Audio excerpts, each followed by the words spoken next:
I wake up to the sound of the same old clock. Tick tock, it never stops. The sun is rising, but my spirit's low. Another day in the grind, here we go. 9 to 5 is killing me, stealing my soul piece by piece. Oh, freedom, where you hiding, please? 9 to 5 is killing me.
Are they going to come back? Are they going to make a comeback? Are you going to make a comeback? Are you going to climb? Are you going to go to the playoffs? Okay. Everybody's blaming the players. Mitch Johnson made a lot of mistakes. Why? He's the second Why? coach, isn't he? Why in the elimination game you allow Harper to play 3 minutes in the fourth quarter when he's busting the Knicks defense ass? I blame the freaking Cleveland Browns for this stupid. The Bengals were dead in the water. I only apologize for my Steelers giving you hope that your offense was actually good. And I think it's just my defense is actually at. I already talk about sports all the damn time. I mean, I talk with my wife about guys that she has no idea who the hell I'm talking about, but she listens to me. So I'm like, why not spread that love to the world? A part of that is having a head coach that believes in you. And Pete Carroll looks at Geno Smith the way I look at my wife. Like, there's just something that he loves about this kid. Something that we all here do. We all talk to each other. We all, whether it be about people's teams, whether it be about certain players that we like, whether it be about each other. But at the end of the day, as long as it comes with some respect, we got some class here.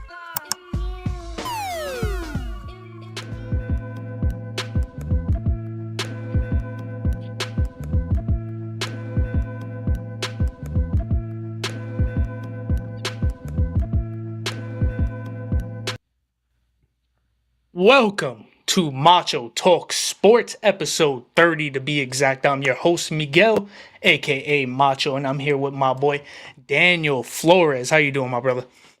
I'm doing good, bro. I actually have a little canoe set up right next to me, some floaties to my left because right now there's a massive thunderstorm going on outside. So if you see me just kind of just jump on the canoe, put my floaties on, is because yeah, the water's finally coming inside. Those Pause. of you in Florida, our thoughts and prayers are with you currently. This is just Central Florida. Is this all of Florida right now? So right now it's just Central Florida, but you Okay. know, I mean, you lived here before. These thunderstorms, when they come hard.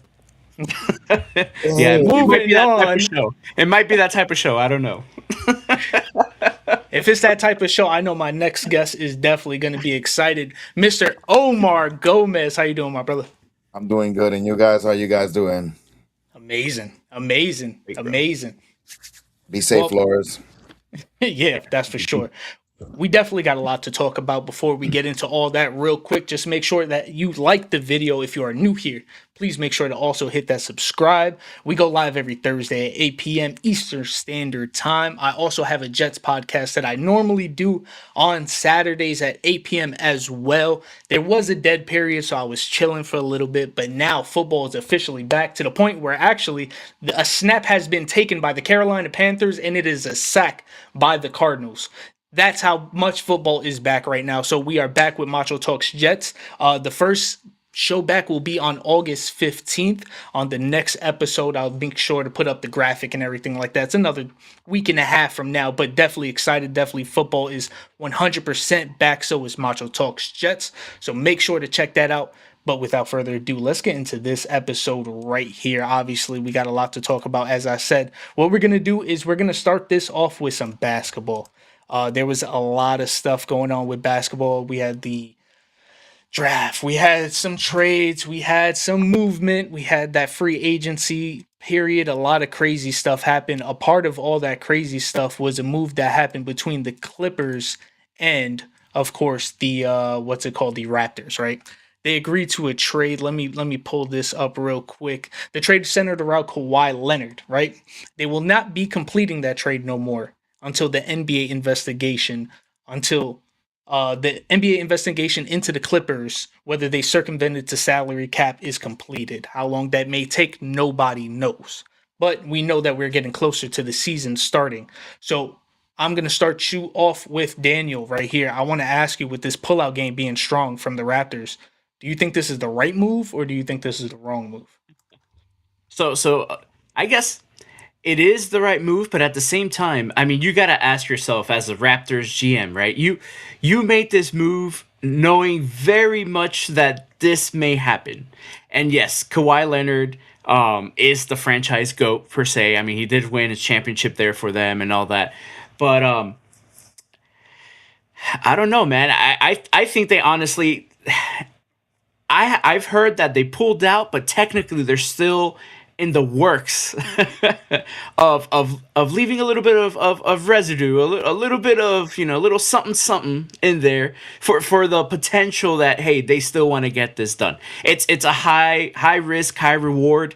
Yes, Kawhi Leonard is not the old Kawhi of old, but he did average 27 points in the NBA, which is saying a lot for somebody that's his age, and that would be a great offensive power punch for the young Raptors, which they're pretty much all defense, and they just need like that go-to scorer, which obviously Kawhi can still deliver.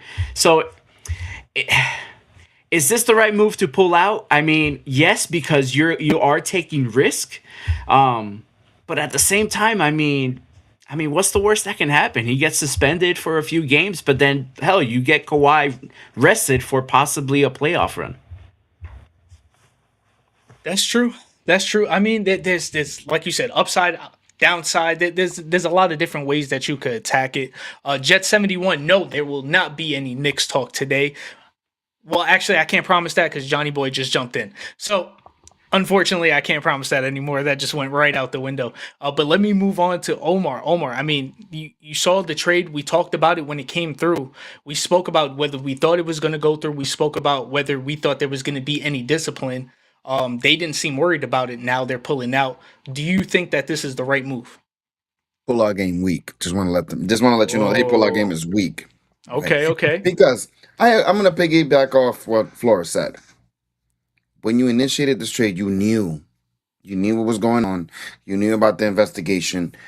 You probably had your own investigators as well, because when you do trades, obviously behind the scenes, you also check out the medical factors. When you're trying to trade for a player, you look at the medical history. So if you can look at medical history, you're telling me you can't look at something more serious than that. They knew what they were getting themselves into.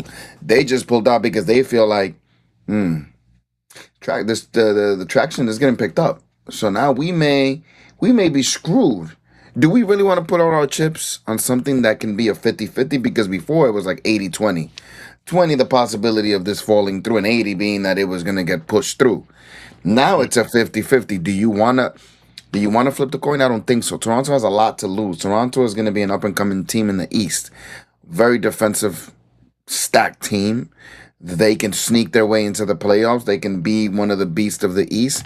Do you think that they really want to risk it all over a something so silly? Because I think it's just silly how you try to like do something like that, like backdoor the NBA as if the NBA is not gonna find out, dude. The NBA is rich, and it'll hire great investigators to find out if you're doing shady stuff, bro. Come on, this is a major sport. Like, come on, bro. Like you're gonna pull a fast one and they're gonna hit you with jokes on you. Like, come on now. I got to give some pushback just because of the one guy that possibly could do it just because of I know I understand what you're saying where the NBA is rich, but there's a difference between NBA rich and Steve Ballmer rich. Steve Ballmer rich. Yeah, you're Steve right. Yeah. Ballmer adds up all their money together and shits on it. Like it's insane type of money.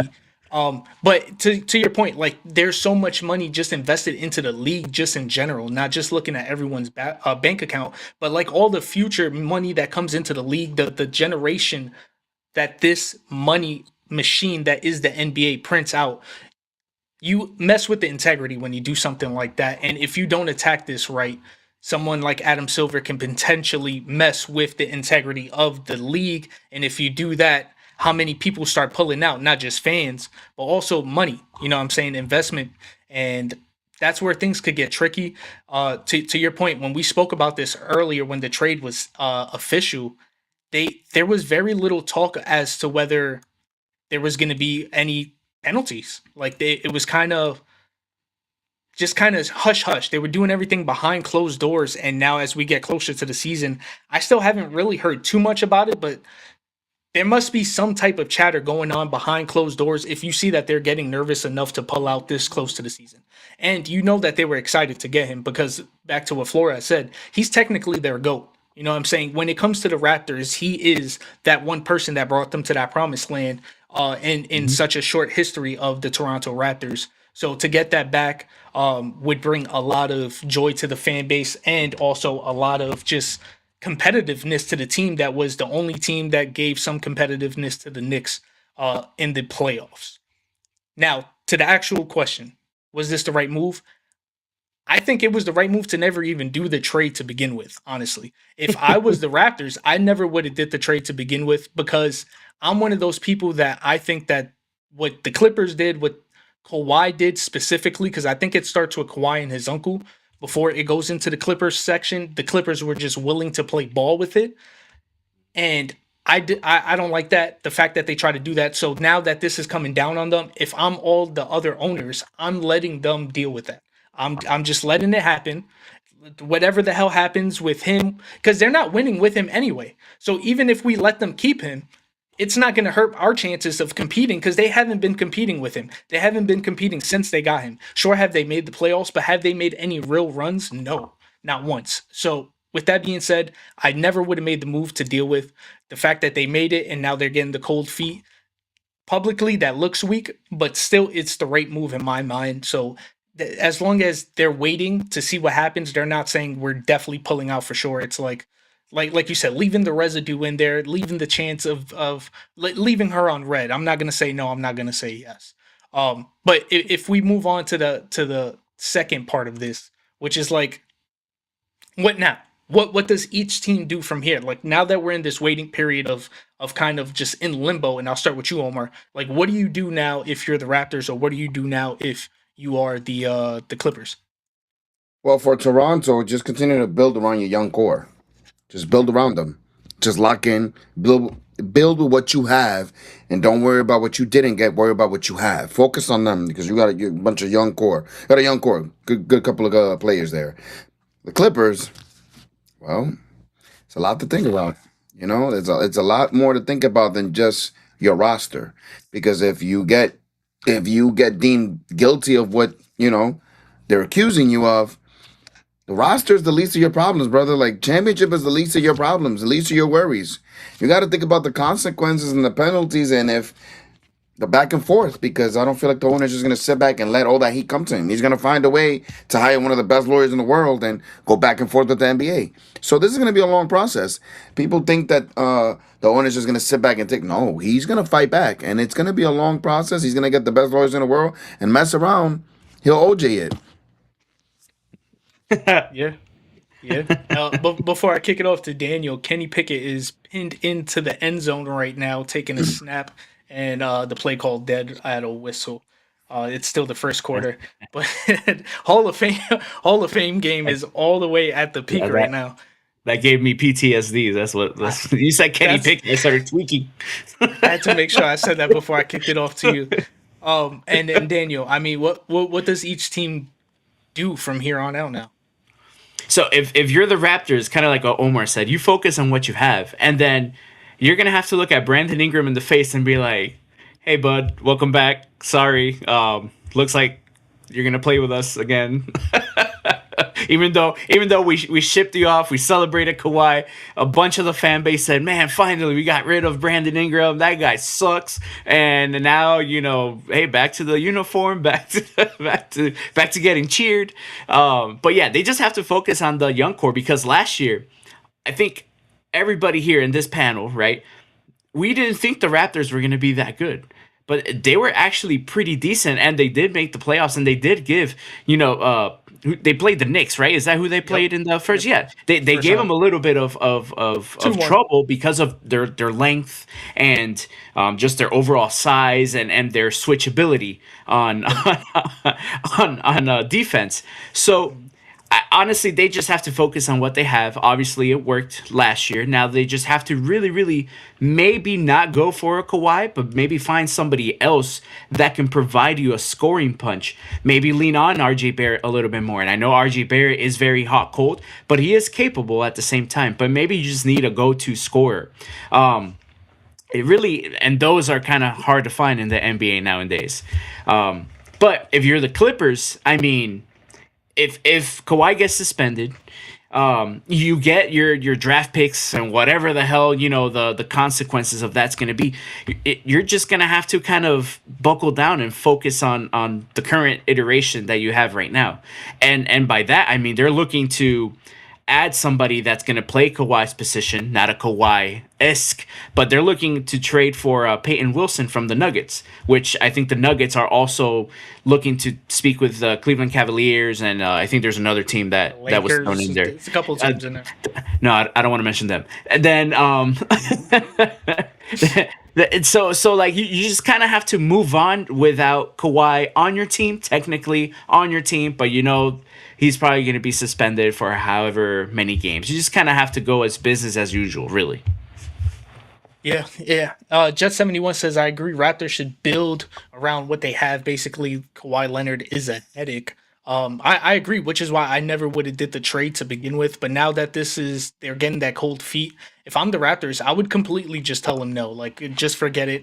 I'm sorry I blue balls you. Like, obviously this is awkward, but I'm not going to do that. I'm not going to force myself into this bad situation just because, we all had that one night where we sent that text that we probably shouldn't have sent. Just because we sent that text doesn't mean we have to go through with it. We could acknowledge that was a mistake and just try to move on and act like it never happened. If I'm the Raptors, that's basically how I'm treating this. Now, to that awkwardness that Daniel speaks of with, hey, we traded you, welcome back. I've been kind of in that same situation with that Chris Paul trade where we traded Lamar Odom, we traded Paul Gasol. Paul Gasol was able to, he's a professional, he was able to come back. Lamar Odom, not so much. This affects everybody differently. Not everybody's going to handle this the same way. So there could be a real situation where maybe some of those people that were dealt, if I look back at it, was Brandon Ingram, Grady Dick, And those were the main two, and then some picks. So maybe one of them's okay with it. Maybe both of them are professional. Who knows? If it gets to the point, if I'm them, if you were willing to trade them, I'm wondering, are they willing to trade them because they want to kind of move on from these guys, or is it because this is Kawhi Leonard? This is a specific type of player that I'm not moving these guys unless it's someone like that. If it's more the latter, I would say then keep my options open throughout the season.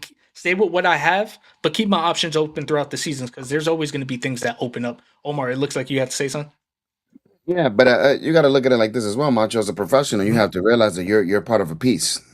You anybody can be traded. Even superstars get traded. Legends get traded. Um, Look at Patrick Ewing. Look at Mike. Look at Scottie Pippen. Look at all these legends that have gotten traded before. It's part of the game. And I'm talking about all major sports. Sometimes you want to part ways, Macho. Maybe you need a change of scenery. Maybe that's what you need to boost your career. Like we always say, the New York limelight is not for everybody. The pressure is not for everybody. And I'm talking about in general, not even New York. I'm talking about Orlando Magic, the Lakers. Not everybody can play under the pressure of those cities because the fan base is demanding, especially when they have a good team. They're very demanding.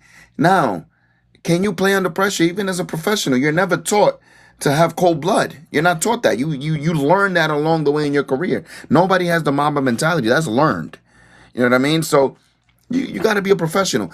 Hey, you didn't trade me, okay? Let's get to bowling. Let's see what we can do. Let's work as a team. Hey, that ignite a fire in me. Like, all right, let's do this. Let's play. Let's see if we can make the playoffs. Team, let's go. I feel you. I think that's a perfect world scenario though. Like that, like realistically, because there's certain things where like we just seen this with Baker, right? Where Baker's not getting the money that he felt like he was deserved based on the words that were said by owners, by people in leadership telling him he's that guy, he's that franchise guy.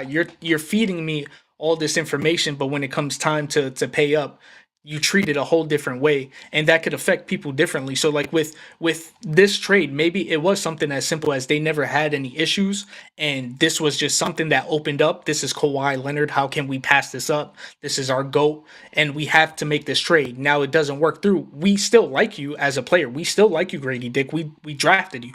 We still like you, Brandon Ingram. We're like we was that free agency that they got him, or was that a trade? I believe that was a trade. That was a trade. Yeah, it was a trade, right? So like they've made these moves to specifically go for these players. It's not like they dislike them, and they had some success with them last year. But at the same time, it just affects people differently. I think Brandon Ingram we had him in LA. Like his demeanor doesn't tell me that he's gonna take any offense to it. Grady Dick, I don't know. He's still a young kid. But honestly, in the grand sense of everything, Johnny Boy kind of makes the point here, where it's like at the grand scheme, if they did get Kawhi Leonard, if they don't get Kawhi Leonard, I still don't think this puts them over the Knicks. So if this is a move to where this isn't putting you over the top dog in the East anyway, and it's bringing all this other negative stuff into it, I would just completely stay away from that and try to build this the right way. That's the way I would look at it. Were both of you able to answer this question? Just want to make sure before I move on. Yeah. Okay. Yeah, so I'm still surprised that they went through it. Honestly, is crazy. But what we're gonna do is we're gonna move on to the MLB. Obviously, the MLB was a lot of stuff going on with the trade deadlines and stuff like that. I want to ask you guys, and I'll start with you, Daniel. Which team surprised you the most at the trade deadline? Man, the team that everybody looks at me like, man, this team is absolutely terrible. But then all of a sudden they draft this dude named Paul Skeens, and the Pirates, man, they actually did something on the positive note, as opposed to getting rid to Paul Skeens, which those reports were out there as well. For once, they were actually buyers. They are currently 3 to 3 games and a half out of the last wild card spot. So the Pirates actually going to the playoffs, I think, was one, is the most surprising thing to me. Two, their owner actually saying, hey, maybe I should put some money into this team. I'm not just going to cash out, sit back, everybody boos me while I'm there, and I'm still there just drinking my drink and waving hi and, kissing babies and whatnot, just And so I'm actually very very surprised with the Pirates making a move.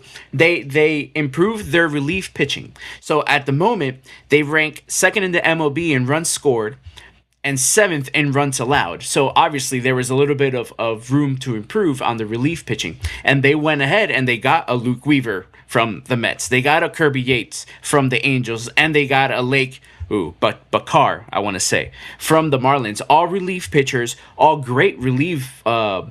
Pretty much, just Paul Skeens hands the ball over, and like you should be good now. Like, and then you're able to close, and the Pirates actually win a few games here and there, and then eventually, they make the playoffs, which is like the first time in God knows how long. Yeah, definitely surprising. The biggest thing always coming out of them was going to be that Paul Skeens trade. Where is he going? Where is he going? We're sellers. We're sellers. And then the most surprising, I think they fit that bill the most. But let's see what Omar does. Omar agree with that? Who was your most surprising team at the trade deadline? You actually guys are gonna be surprised by this. I'm gonna say the Seattle Mariners Okay, okay, and why is that? Let's get it. because they were aggressive. Like you don't expect the Seattle Mariners to be aggressive. They emptied. They didn't have to completely empty their farm system. I feel like they improved their roster. I feel like they're trying to make a push for the playoffs. I feel like they've been an underrated team all year.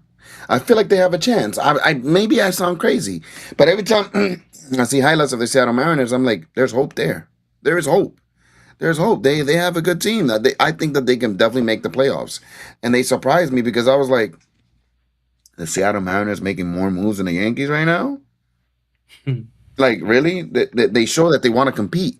At the trade deadline is where you show whether you want to be in the playoffs or you want to be watching it.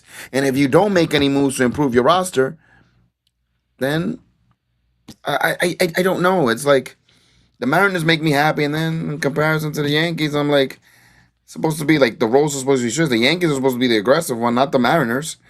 But hey, like I said, I'm very happy with the moves the Mariners made. I'm not a fan, but as a fan of baseball, I am happy for that team. 100%. You love to see people freaking being proactive. Um, Mm-hmm. Let me see real quick before I go to Daniel. Let me bring this up real quick. The Red Sox made moves. If you told me in early June that they would be doing this, I'd say you crazy. I thought I was the one one of the worst Red Sox teams in my lifetime. 100%. Now, Jet 71, you are new to this show, but we were covering this since the season started, and the terrible start that you guys came out to, and about what 1 or 2 weeks ago we had to come back and just revert that completely, where you guys almost made a franchise history winning It's record. I true. think it was Winning 17 or streak. something like Yeah, that, it something was up to crazy, 16, I think it was. insane. But yeah, so with that, I would say for me though, as far as surprising, and maybe it's not going to sound surprising at first, but I'm going to say the Rays. The reason I'm going to say the Rays is just because, not because I didn't expect them to be buyers. Obviously, they're first, right? They're first in I just see just somebody what. I mean that not only are they first in the division right now, but I think they took some pretty big swings with Freddie Peralta, getting him from the Mets. He hasn't been having a very good season, but I think a lot of that also has to do with the team that he's on. A lot of that has to do with just maybe the vibes over there. I think Omar said it earlier. Sometimes you're just ready to move on. I think that's one of those situations Mhm. right there where that change of scenery, being on a winning team, is going to affect him in the right way. Right now, he's 5-9, ERA of 5.3, but 116 strikeouts. So it's not showing that he's lost it completely. So hopefully that change of scenery works for him. Then they get Liam Nix, who's the catcher slash like first baseman, kind of move him a little bit. Hitting 282 on his batting average, has 15 home runs and 66 RBIs. And then they took a swing on this guy from the Dodgers, Jack Swiniski. This is and this part kind of it caught my attention because if you see his stats in the MLB, they're not great numbers, man. His best 2 years were probably his first 2 years. He's been in the league since 2022. The first year he hit an average of 202, 19 home runs. The next year, 224, a little bit better. 26 home runs. He's always had that power, but like as a totality, he's always been at the low, even slightly under 200s when we talk about his batting average. His power has always been there, but he's been in the minor leagues pretty much all year. This year, he's hitting 287, 21 home runs, and 72 RBIs. Again, this is the minors, but being called up and being brought up to this Rays team, again, possibly with that same thing with Freddie Peralta, that rubs off on him in the best way, as well as showing some of those improvements that he's been showing in the minors. So I think the Rays had made some really good moves, some really sneaky moves without completely depleting their farm system, like Omar said, with I'm sorry, who was your team? The Mariners. Mariners. Mariners. Thank you. With the Mariners. So that I think that was perfect. And again, I mean the Yankees, we've been going back and forth with the Rays, and now the Red Sox are heating up at the right time. So you had to be aggressive, and they showed that they were willing to make the moves.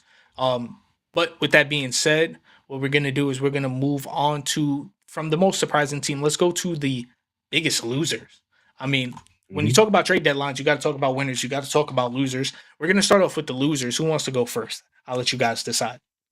All right, let's go, Go for Omar. it. Who is your Omar's like, biggest? I don't. I wonder who's going to be. Who is your biggest loser, whether it be a team or a player from the trade deadline? I'm gonna have to curse. The fucking Yankees, bro. The fucking Yankees is like you. The Chunkies. The Junkies is like you're sticking a fucking stick in a dead pigeon and it doesn't fucking wake up to do anything. That's what the fuck the Yankees are. A dead fucking pigeon that can't fly. You have a damn catcher that sucks. Austin Wells sucks. He is horrible. He is horrible. Why is he still in the major league team? Why? Austin Wells has proved that he's not like he can't hit. He is a horrible. He's like below average in all, among all catchers. Bro, he's a bottom dweller, a bottom feeder. Bottom feeder. Do you understand what that means? I put spit all over my screen because of this. I'm gonna catch a goddamn aneurysm watching the fucking Yankees at the trade deadline. I'm over here waiting with the fucking popcorn, like, oh my god, they're gonna make a blockbuster. Yeah, blockbuster move. Yeah, I want to cry. I don't want to teach my son how to be a Yankee fan. I don't. I want my son to choose his own path. I'm gonna lose my voice, my mental well-being. I'm gonna starve myself. I don't know what I'm gonna do, but I'm very sad as a Yankee fan. Okay, Flores, take it easy on me. Okay, I know you're enjoying me having a mental breakdown, but please, you gave me one in 2017. Don't do it again. Thank you, Flores. Please take it easy. And with that, Mr. Flores, who is your biggest loser, team or player, from the trade deadline? I mean, outside of the entire MLB, not named the freaking Dodgers. But anyways, I'm actually gonna say a team that we were high on because they started the season so well. Is the Atlanta Braves. It felt like everybody got somewhat better. Phillies, they got better. I like everybody in that division. You can say outside the Mets, they got better, right? And yeah, sorry, sorry, Johnny Boy, but the Mets, yeah, bro, they're cooked. But pretty much they needed something else, right? Because you're at the point where you're looking at what team you're gonna match up with, and of course, the team to beat, especially in that, it's gonna be the Dodgers. You have to add either another big bat, you have to add another reliable arm. You could have added Screwball, and like you just didn't. You didn't. You could have given away some farm, some farm players and a couple draft picks and whatnot, like to just try to go for it. Because I think personally, the only team that knows how to beat the Dodgers, right, in recent years is technically the Braves. If you look back, so I don't know. It felt like they just got mid-level players. They really didn't do much, honestly. They got a fourth outfielder. That's pretty much. They got a salary dump guy in Tyler from a minor league perspective, and that's pretty much all they did. There's no confidence going into October with the Braves anymore. I thought they were going to be able to compete with the Dodgers, but at this point, nah, it might be the Cubs. It might be the Brewers, honestly. Yeah, that's a perfect shout because of what you said. Like the way we were speaking of them towards the beginning of the season they were the top dog.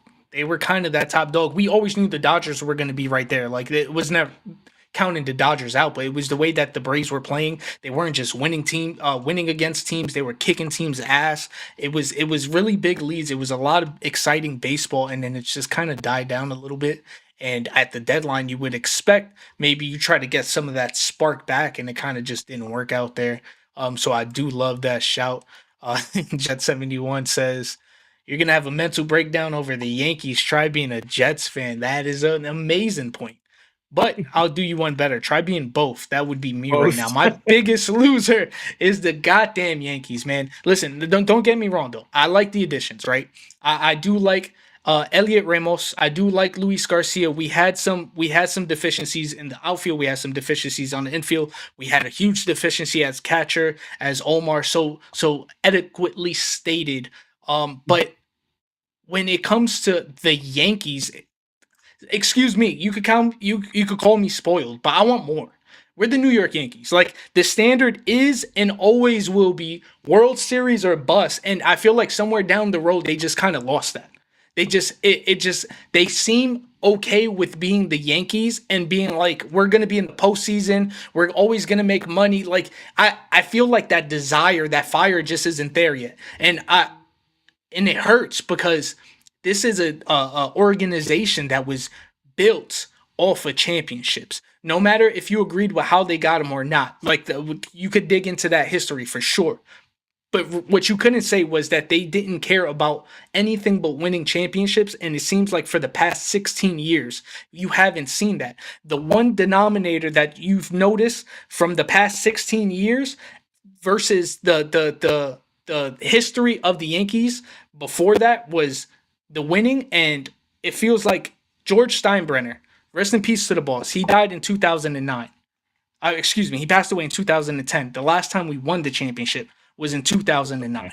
I don't know if that's a coincidence or not. I'm not going to say that's exactly what it is, but I feel like the bravado of the Yankees hasn't been there since, rest his soul, the boss has passed. And I'm not going to say it's because they don't care anymore. I just don't know what it is, but it doesn't feel the same. And when you have a team that's been competing for World Series the past couple of years, we didn't even make it to the World Series last year.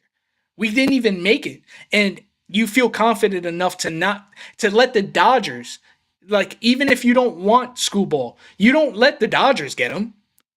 If you see no one else is putting up the bid, like raise, I understand we get a tax when it comes to these trades because we're the Yankees. But so what?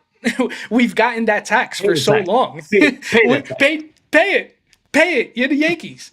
You're the goddamn Yankees. So I know it sounds spoiled. 'Cause you talk about all the World Series in our championship just history, but the last 16 years, it doesn't feel like the Yankees, bro. It just doesn't. Omar, does it feel like the Yankees? Go ahead. You know what's missing? You know what's missing that the boss had that his kids don't got? There it goes. A set of balls. There it goes. There it goes. And I'm not trying to be funny, okay? George Steinbrenner had balls.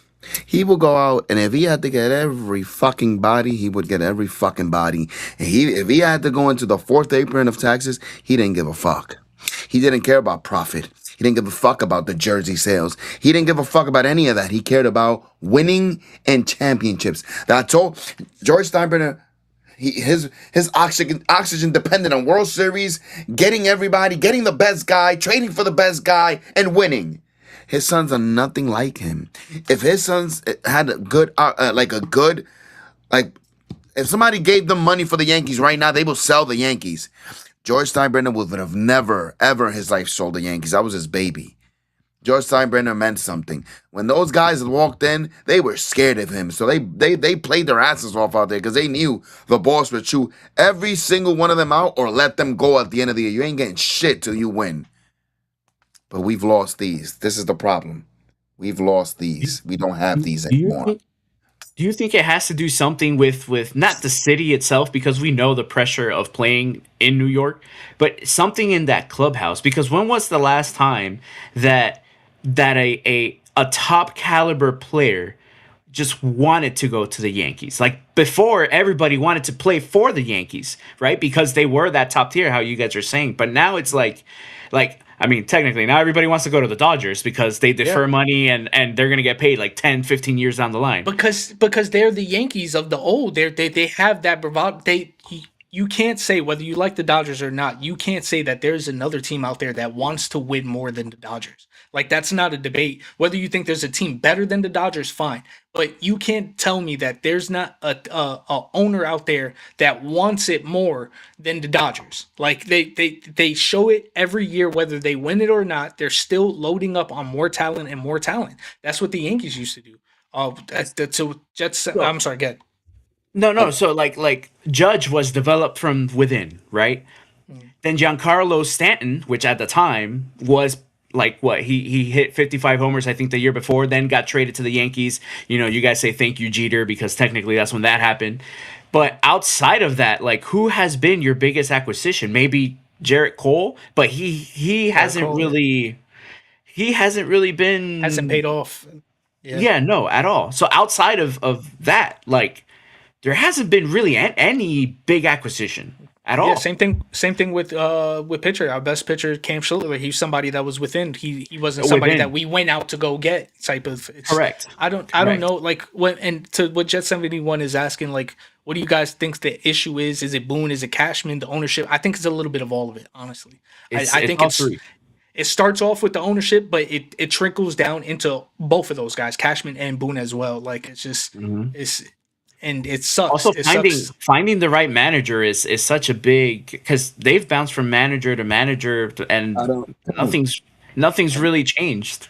I don't think it's Yeah. the manager. I'm gonna have to disagree with you, Flores, because Okay. if you have a good general manager that puts the pressure on the manager, then you're gonna have a good manager. But nobody's being held accountable. The Yankees are in Get it for it? the profit. Just making the playoffs is an accomplishment. It's a merit.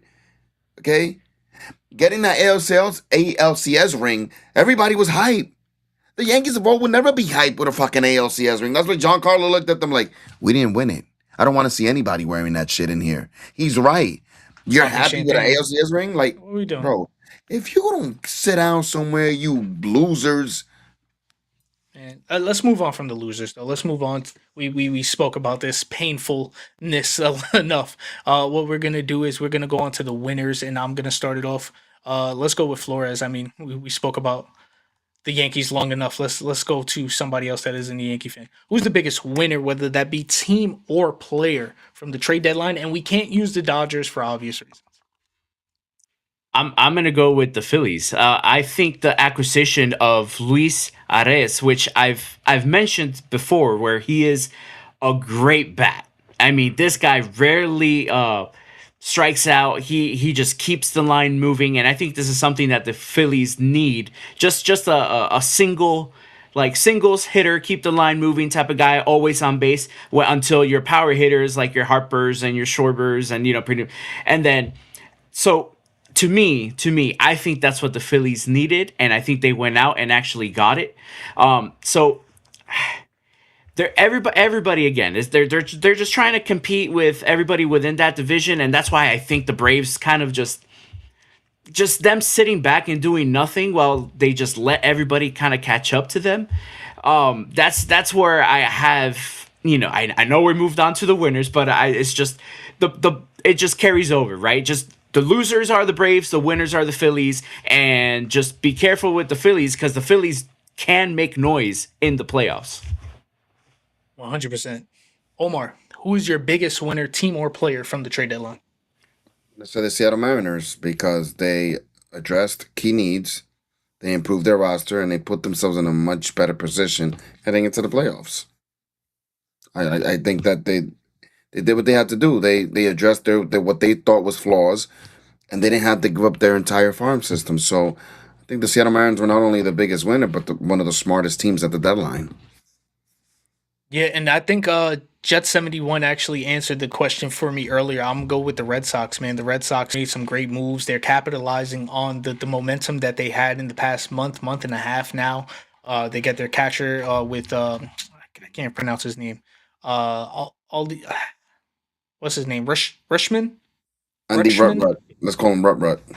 Andy Rut, Mr. Rut. Uh, I'm gonna say that was a great addition, as well as Eli White. They got a little bit of both with the catcher. They had a position that they needed right there, where they got somebody that could get to the base, that could get some RBIs, scoring some runs. He's not much of a power hitter, but he's somebody that's going to get to the base. He's going to be able to keep the rotation going, and then you get that power hitter in Eli White, the outfielder. Then you even match that up with Eric Miller, who is doing actually really damn good this year. ERA of 2.73 with 4 saves, 46 strikeouts, and a 1.36 whip. They attacked at every single level. And they're capitalizing on the momentum that they have. That's exactly what you want from a team that is just playing out of their mind, man. Compared to the way that they started, they looked like one of the worst teams in the beginning. Like, it wasn't like they were just playing kind of bad. Like, they looked terrible. Complete 180. And as somebody that's obviously a Yankees fan, I hate to say it, but as a baseball fan, you got to give them the credit. You got to give the players, the everything that we attacked from the Yankee standpoint. I want to completely like give credit to the Boston standpoint, where everybody stood on task, everybody knew the assignment, and they capitalized that the ownership saw that and decided to bring more help in. So good for them. They're my biggest winner when it comes to the trade deadline. And when it comes to baseball, that's going to wrap it up for us. As we move on to football, obviously the Hall of Fame game is on right now. It is 7-7 as the second quarter is kicking off. The Panthers just kicked it off to the Cardinals, and it is a flag already. So Hall of Fame game is going on 7-7. I did see, I believe Carson Beck ran it in for a touchdown. I'm kind of looking back and forth, but I'm trying to focus on the task at hand here. When it comes to the 49ers, though, I mean, I don't know if you guys have been paying attention to some of this stuff going on. Decimated, completely decimated since basically mini camps. Like, it's been hell from the start, and it keeps getting updated by the day. I'm not sure if you guys are aware of the lore when it comes to the electrical substations. Omar, are you aware of some of this stuff? No, I'm not aware about I'm aware of the injuries, but I'm not Right. aware of the theories behind of why it's going on. Got you. So when it comes to the electrical substation, let me see. I wrote down some notes. This is something that isn't new because they've had this substation for decades at this point. But what they did was, in the past, there's an electrical substation, excuse me, that is next to their training facility, right? And it's been there since the 80s. They never really had any real issues as far as injuries. It's always been around league standard. But since 2014, they made some expansions to that electrical substation. Since 2014, though, there's been completely they've been at least 23rd or ranked less when it comes to health every single year since 2014. And some of these are bottom 3 in most of these years. The coincidence of it has become a little bit past coincidence at this point. If you think about it, it's 2014 till now. That's a good 10, 11 years now. Because technically we didn't start the season, even though we're in 2026. This is a nice little example in history size here. Is this something that is becoming coincidence, or is this something that you're starting to believe in, to where you just see the history of the past 10 years of all these injuries piling up and it compiling into this season to where you're probably seeing it the most? So I'll start off with you, Daniel. Do you believe in the electrical substation by the facility causing injuries, or is it just a coincidence to you? This I think it's this is just the internet being the internet, because as you know, lately the 49ers have been just acquiring good older talent, and their offense, which is technically the ones that get the most injured, right? they are the oldest in the NFL. Or they're either one or they're two. So it goes hand in hand. You know, they are an older team. Um, I don't think the electrical waves are going to, get in there. It's been there since the 80s. I mean, the 49ers have been good even before. So like I don't think there's is it a coincidence? Yes. Is it something that should be heavily investigative if I was the 49ers owner? Hell yeah. But if science doesn't back it up, then this is just one of those things to where I honestly think they're just the old squad and they're just broken down. Plus, they have guys that are very like injury prone, like CMC. We know he's injury prone. Mike Evans, technically, he's injury prone. He was always banged up here in Tampa. Like everybody that is mentioned, they're pretty much injury prone, and they're just all on the same team. It's kind of like the Orlando Magic. I'm not gonna blame the freaking the Kia Center. Maybe I don't know. Maybe it is built on a burial ground, so I have no idea. Maybe it is, but at this point, I think go ahead. Because I was going to say, you said that you don't believe it, but then you also said that if you're the owner, you would look into it. So why would you look into it if you don't believe it? I don't believe it, but at the same time, I can't just throw it out the window, right? Why not if you don't believe it? Well, I don't truly believe it, but at the same time, this is my investment. I need to find out if there's something going on, something fishy, which I'm pretty sure it's not attributed to that. I think there's already been studies, there's articles about it because of course it's become a massive thing. There's a big internet following. The next thing we're gonna see George Kittle, instead of with the big padding on his helmet, it's gonna be all tinfoil. That's probably the next step going there. But as we speak now, the 49ers' biggest rival is that substation. Forget anything football. It is that substation. They have to find a way to stay healthy. We've been cracking on them for always being hurt these last few years, honestly. Yeah, but the last few years, I mean, 2014 is when they did the. I don't know. All right. So before I kick it off to Omar, because obviously I'm not trying to make anyone believe that doesn't believe. I just had this right here. So this is some major long-term injuries that they had within the past month and a half. Ricky Pearsall, and these are people that are out either for the whole year or around 4 to 6 weeks minimum, right? Yeah, Pierce also got shot, so I don't think the substation did that. He did, but he didn't get shot in the knee. That is true. That is true. So that's 1, 2, 3, 4, 5, 6, 7 with just a long term.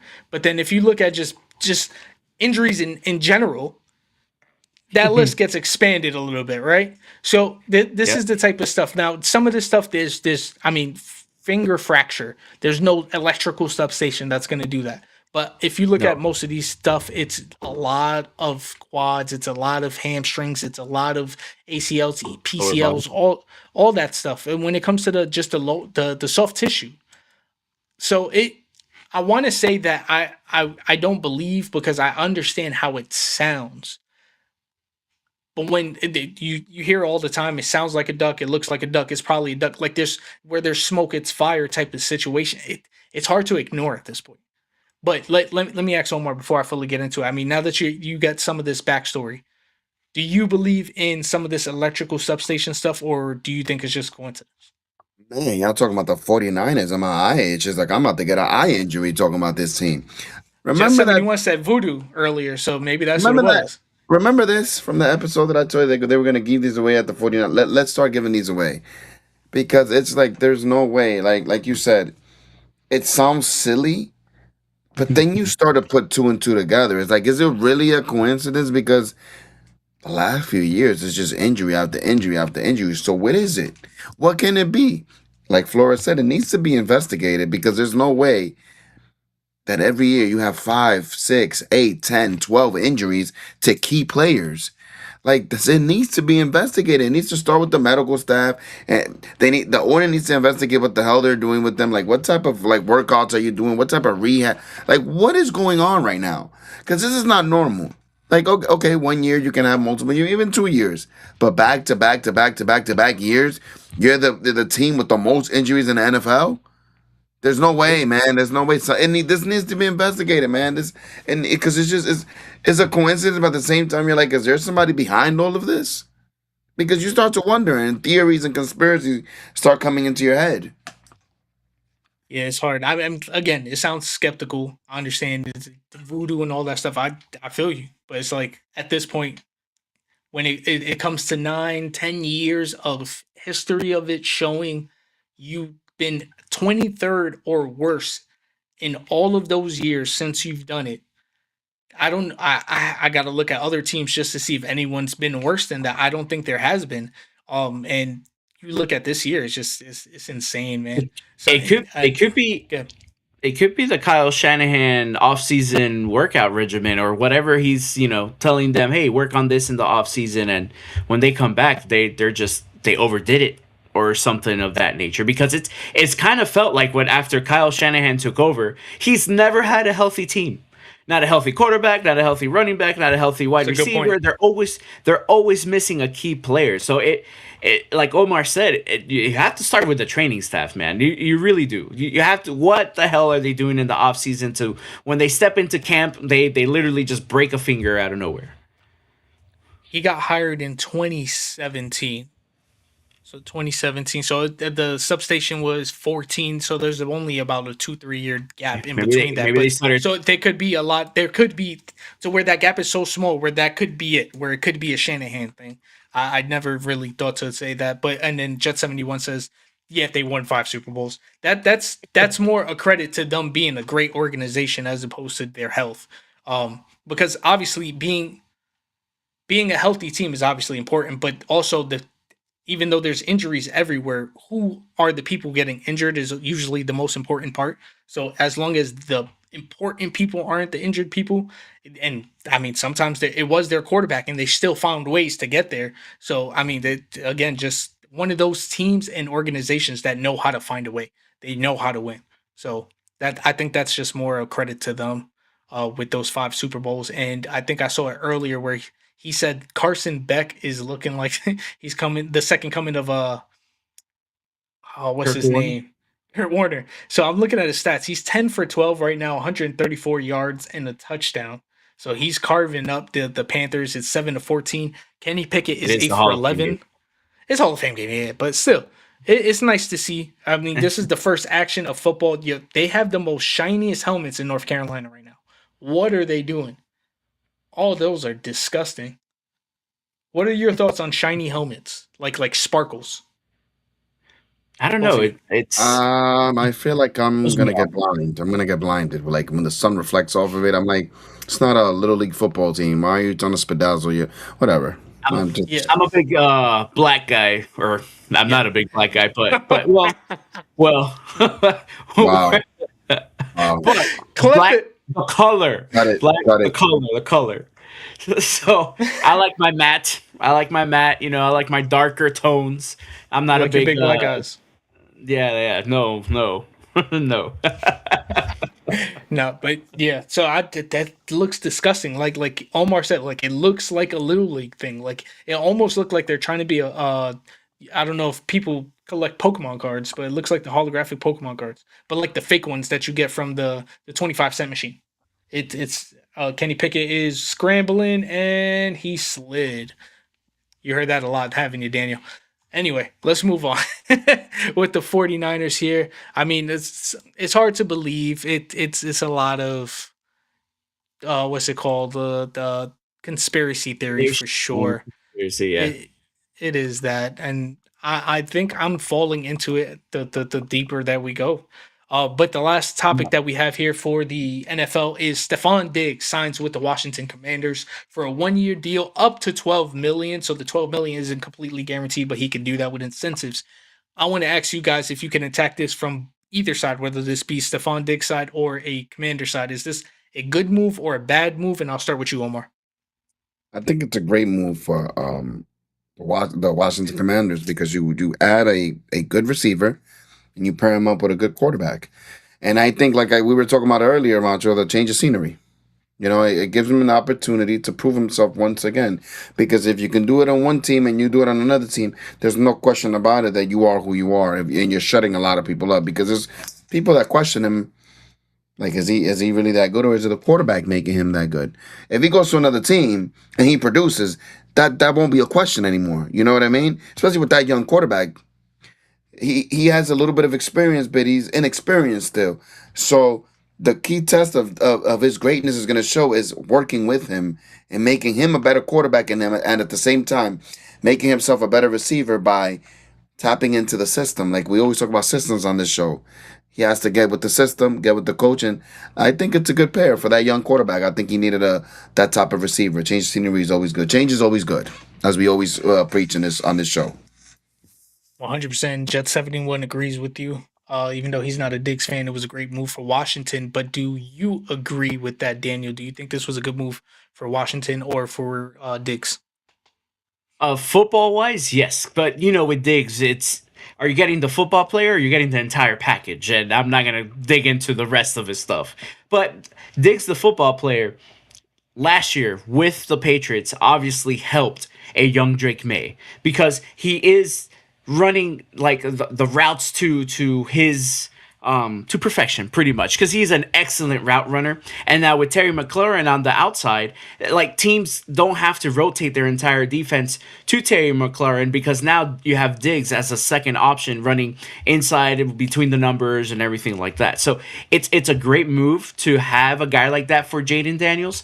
So it's the football aspect of it is great. Now, the leadership aspect of it, we've seen Diggs can't be a leader because he was for that Patriots team. I actually think that there was a few games where they would have lost if Diggs wasn't the fiery guy that he is and trying to get his guys going. I mean, against the Buffalo Bills, he had a very, very good game. It was kind of like a revenge game for him. Yeah. But you see that passion come through. Now, as far as the locker room itself and the other things that he might bring, I mean, Jaden Daniels' mom is, he kind of she'll keep Jaden Daniels away from that mess, really, and Make sure they don't sit together. But you have to make sure that locker room stays nice and tight because I honestly think this is a move that Washington's thinking, hey, our quarterback is good. He's proven that he can take us to possibly the promised land. Now let's give him another weapon. Let's not plan for the next 3 years to be good. Let's plan for this coming year to have a adequate offense. Now, the defense is a massive question mark, but still, as far as the offense comes, like this is definitely a great move for Jaden Daniels to have another option outside of Terry. Yeah, and I'm gonna complete the sweep. I agree. This is a great move for both sides. I think Diggs definitely wanted to play. He still feels like he has something to give. To your point, he did show specifically when you look at that Bills game, like not just his numbers, but his fiery passion, the way that he was running those routes, the way that when he got the ball, that he was trying to break every single tackle, run through people, like he wanted it more than anybody on the field that day. I don't know if I'd seen that in any other game, which comes to that other part of Diggs to where you don't know exactly what you're going to get out of him every single day. So if you get a lot more of that Diggs versus the Bills Diggs, I think this is going to be an amazing move for JD5. Jaden Daniels definitely needs weapons over there for a long time. They were talking about Ayuk linked there. That seems to have died down drastically for obvious reasons. Is that still maybe a possibility? Maybe if something happens there throughout the season, maybe that could be mended, and that's another added weapon to it. But you need something now. You need to get somebody in the building now. We still got a couple more weeks. We got some preseason games to play. Let's get him in here to get the playbook and learn that. And you see that he produces where he goes. JD5 was able to show you that he produced at a high level in some of the highest moments in the playoffs, going against some amazing teams, even in the loss, going out on his shield. So if you can get that this year, give him some more weapons. I forgot which one of you said it, but the defense sucked last year. I believe they're going to suck again this year. They did get Sonny Styles, which was an amazing addition. I think he's going to be somebody big for their defense for the future for sure. But just as far as just off rip, I think their defense is going to have a really hard time. So that offense is going to have to pick up the slack. And with that, you're going to need someone like a Diggs. You need someone opposite of Terry McLaurin. Their running back room isn't as strong as you would like it either. So you need as much as you can get. So I think it was a great move. And then Coolman says, Ayuk's been bugging. Absolutely. And Sure has. I feel like he's died down. So maybe some of that died down is him listening as opposed to him just not having something to talk about. And if he can stay quiet long enough, maybe that's something that could be mended there. But until then, you need somebody now, and Diggs is at least somebody that you have proven. Last year he did it. Ayuk hasn't done it in over 2 years, so you don't want to hold your breath for that situation, and then it just doesn't go right.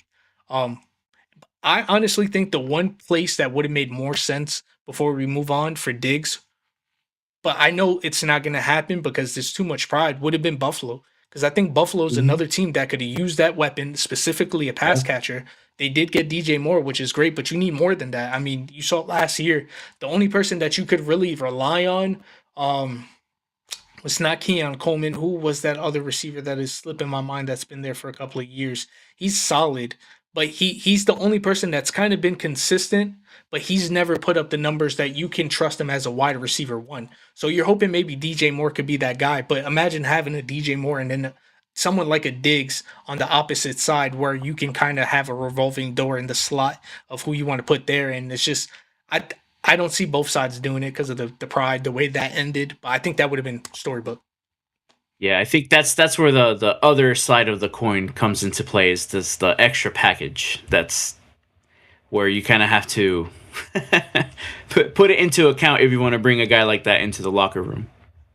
100%. As a Bills fan, before we move on, last thing, would you have accepted, like, would you been happy to see Diggs come back, or would you have been a little like, No, I absolutely would have been happy because I remember last year, and even in the offseason, we spoke about how Josh Allen lacks weapons, and he does.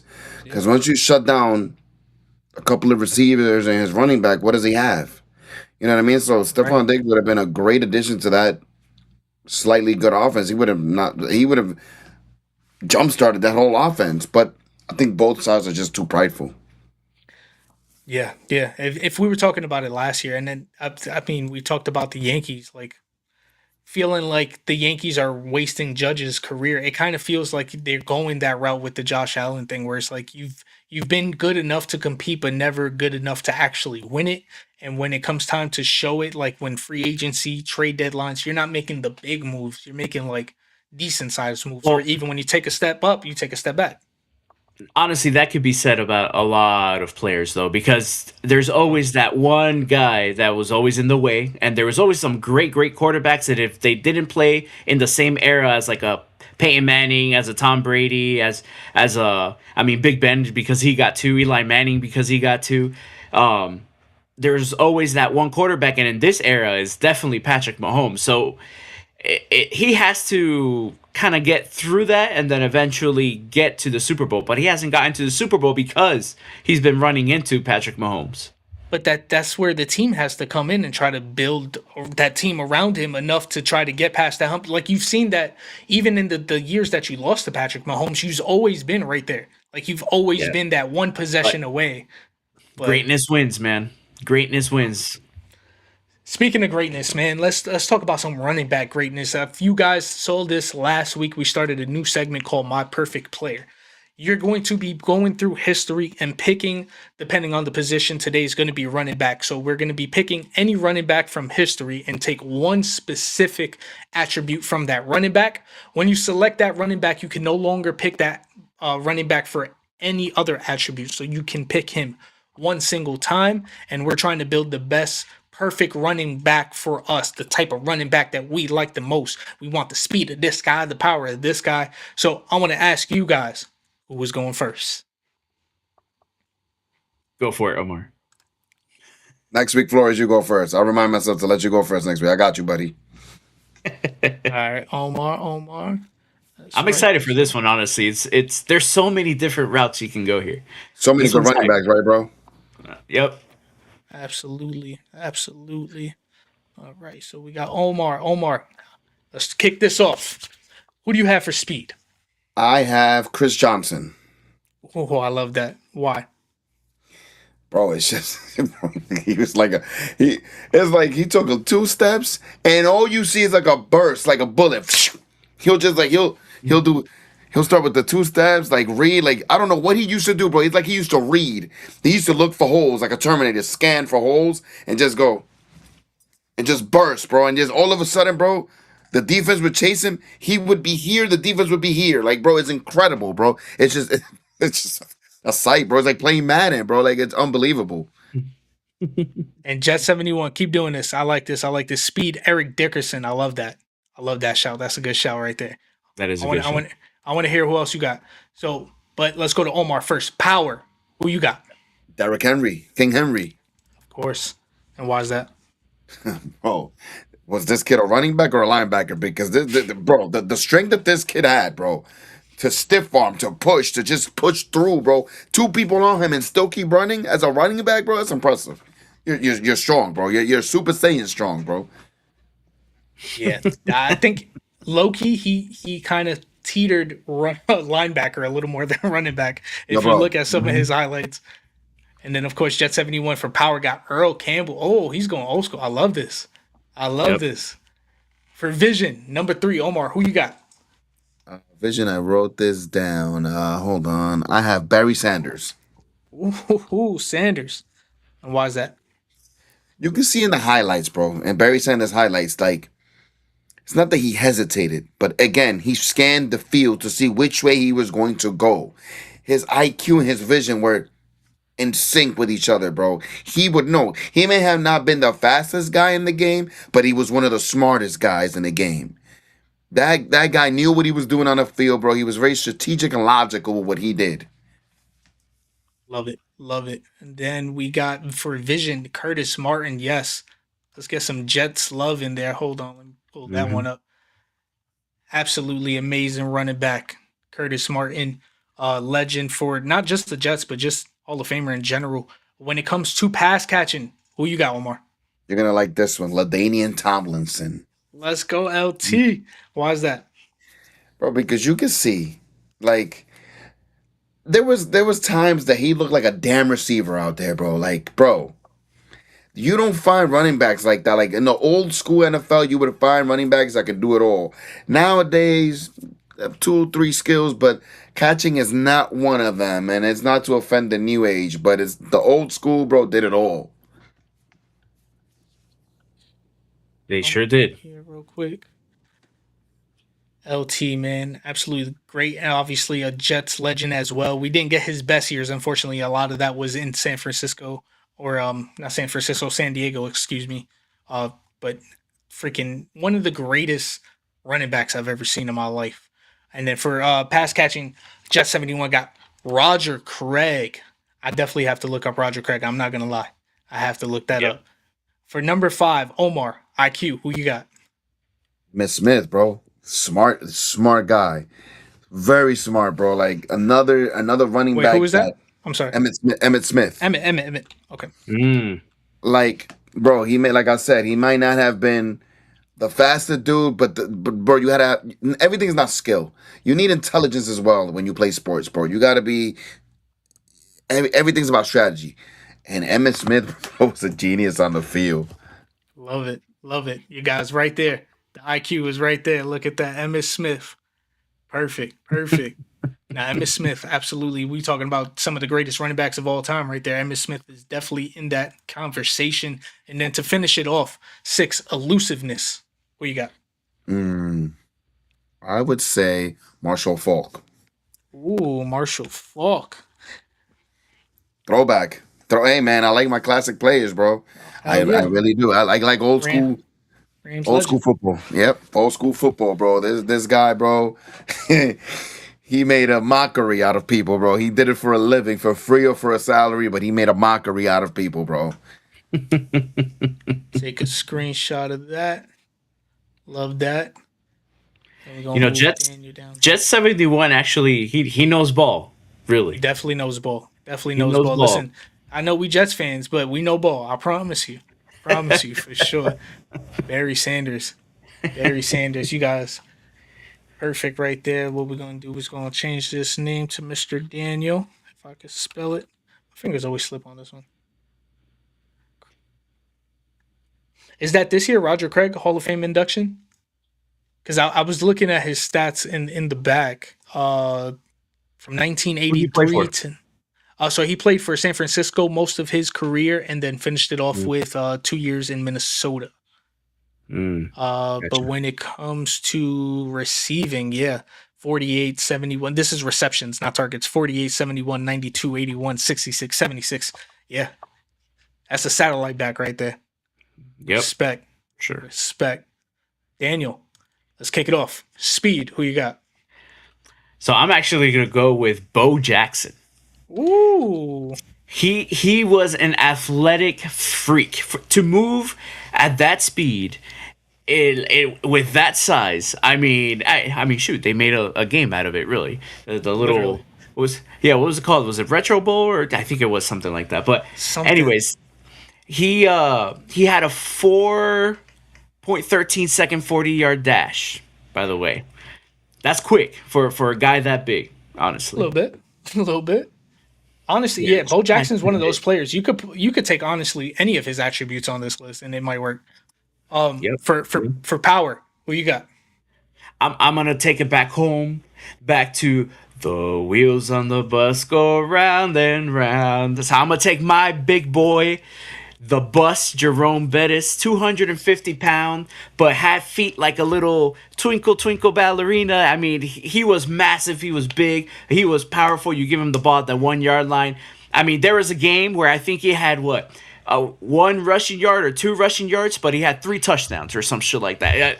That was, yeah, I love the bus.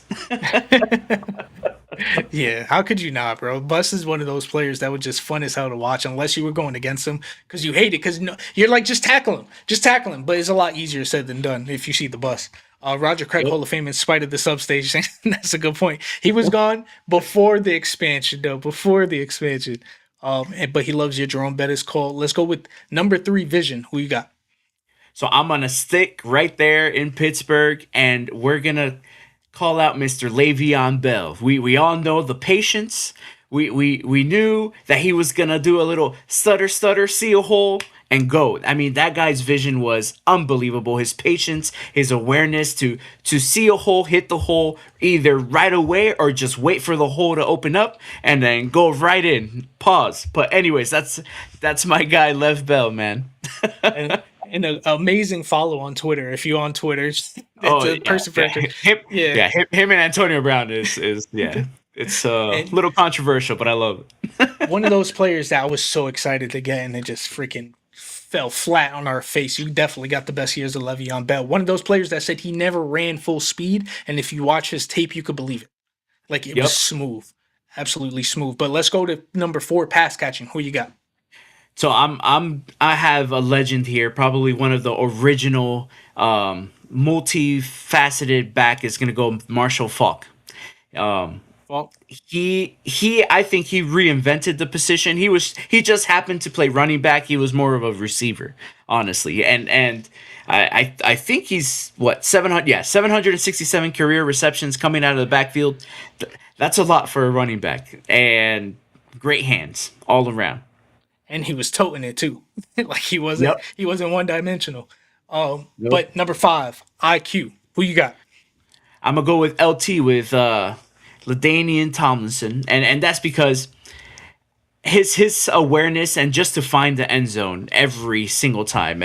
He finished his career with 162 career total touchdowns. That doesn't just happen, right? And yes, he played with Breeze and Phillip Rivers but he was just a complete back. He was the best thing for the Chargers for a very, very, very long time. And his IQ was very, very impressive. Love LT. And then number 6 to finish it off, elusiveness. Who you got? I'm gonna go to probably one of the running back goats here, and Barry Sanders. Just like Omar said, you look at his tape, and this guy in a short career, probably one of the what ifs. He retired at the peak of his career, and the dude, he's what, 15,000 career rushing yards, 5 yards a carry, like literally one of the greatest to ever do it, and nobody can touch him. He was elusive as hell. I love Twitchy. that pick. Love that pick. Love that pick. What I'm gonna do is do this because I'm gonna give it up right now. I also have Barry Sanders for elusiveness. That's amazing that all three of us had that because you can go so like the best thing about the running back position is there's been so many amazing running backs in Yep. history, right? Like you can go either way with a lot of this stuff, but when you think of elusiveness, it's hard to think of a name outside of Barry Sanders because he just absolutely defines the word elusiveness. You're not touching him, and if you did, it was like he had butter on him. It's like you just slide right off. He could run over you, or he can outrun you. Like he can kind of do a little bit of all of it. But absolutely love Barry Sanders there. But let's start it off. Number one, speed. I also have CJ2K. Shout out to CJ2K. Obviously, they brought back the ALS Ice Bucket Challenge. I do have a video dropping tomorrow about that, so stay tuned for that. Actually excited about that. I'm partnering up with a bunch of content creators. Just 71, you're in here. We got Jets Worldwide. We got both of them in there. We got Nick Shine. We got BG, and we got Court. We got James Woody. We got a bunch of us in there, so it's gonna be nice. I'm excited for that. But let's kick it off to power. For power, I got Bo Jackson. Nice. Because again, you can literally take him and put him on any part of this list. And you don't even have to be talking about football. You can be talking about baseball. Like you can put him on so many different lists. Bo Jackson was a freak of nature, bro. Absolute freak of nature. One of those people that every man was just jealous. Like how can he just do it all? It's insane. For vision, I'm sorry, my list shut down on me. For vision, I got LT. LaDainian Tomlinson.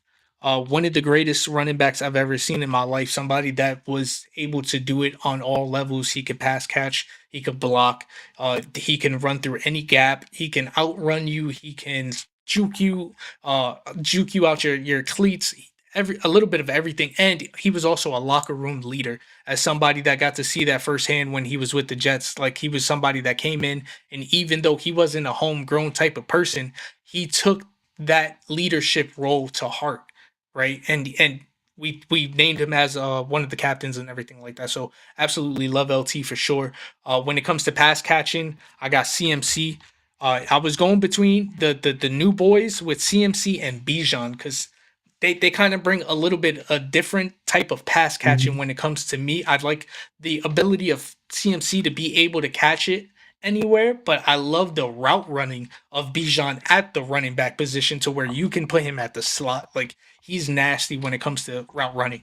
But I'm talking about specifically pass catching, and when you do that, CMC is somebody that definitely defined that for the past decade. Obviously a lot of injury history throughout that, but CMC, the pass catching, when I think about that, he's my guy. And then for IQ, I want to give a shout out to Mr. Adrian Peterson. Peterson was also one of the greatest running backs I think I've ever seen in my life. Same. I had to find a way to put him in there because he's also someone like a Bo Jackson where I feel comfortable with putting him anywhere except for maybe pass catching. Not that he couldn't do it, but like obviously there's other names that you would think of head of that, and then and elusiveness. But AP, man, absolutely amazing. Hard to find a bad name on either one of these three lists here. We did have a little bit of layover with some of these names, which I thought we would get a little less of at the running back position just because of all the actual names. But there's certain running backs and certain attributes that you kind of just attribute to people. So Yep. I think it's cool being able to see some of that kind of culminate together. Like when you think, because we don't talk about it. If I give you guys a kind of backstage look, I don't tell these guys to tell me who they're going to pick. I don't tell them who we're going to pick. They just know what the task is and they get it done. And then we bring it to you guys live. So it's a surprise to all of us. And I like it better that way. So we could kind of get our reasons to why we ended up with some of these same names. So absolutely love this series. I've been having fun with this for sure. I hope you guys been having fun with it at home. Have you guys been having fun coming up with some of these names? Oh yeah, I love it. I love it. I started looking into trying to reminisce of, Sean Alexander. I'm like, yo, he was so good. Like, why was he so good? And then I looked at his highlights. I'm like, oh yeah, I do remember him. He was nice. He was real nice. I feel like that was a short stint though. I feel like he had maybe that two years. Yeah, 2-year MVP. Like yeah, dude was absolutely nasty. But then when you think about the Seahawks, who's the running back that comes to mind? And it's Marshawn Lynch because Marshawn. of a bunch of stuff. Little boy, Dominance. you know. And I'm glad you loved the Jeff 71. I like that you did it with us. We're going to be doing this every week until the season starts. So next week we're doing wide receivers. So look out for that. And let me actually move you guys to the side because I got you guys lined up in the wrong spots. But we have made it towards the end. I appreciate you all for coming out. This has been a great episode. Thank you guys. You guys have anything you want to say before we get out of here? Get it, Omar. Just can't wait for the NFL season. I actually am curious to see what the Jets and the Giants are going to do as well. I'm very curious because they both had, I would say, a good offseason in my opinion. So I want to see what they're going to do with what they have. Yeah, hell yeah. It could go. Those are two teams that it could literally go either way. You could be the bottom of the barrel or sneak into the playoffs somehow. Like, Yep. absolutely. Daniel, what do you think the Steelers are doing? Are you making the playoffs? You going 8-7? What? 9-8 or somewhere? I forgot the I'm 17. I'm gonna quote one of Aaron Rodgers' biggest quote over this past few days. I'm gonna plead the fifth, so we'll leave it at that. He had a couple of quotes Oh man, this oh week. bro, he had it's it's the whole package with Aaron, and yeah. I'll just leave it at that. I'll plead the fifth, and then we'll go from there. And we'll end it off here with he's saying Steelers win 7 games. Honestly, that might be cool. That might be I cool. mean, honestly, we haven't been bottom of our division since 1988. So, I mean, Sheesh. 7 wins. It's I easy don't to think do so. when you I have the think- Browns in your division, though. Come on. Well, yeah, that is true too. But thank you guys so much for coming out, man. I appreciate you. This has been Macho Talk Sports episode 30. We'll be back again next Thursday. Make sure to like, subscribe. We got our IGs on the bottom. Follow us. Thank you so much. Appreciate you all.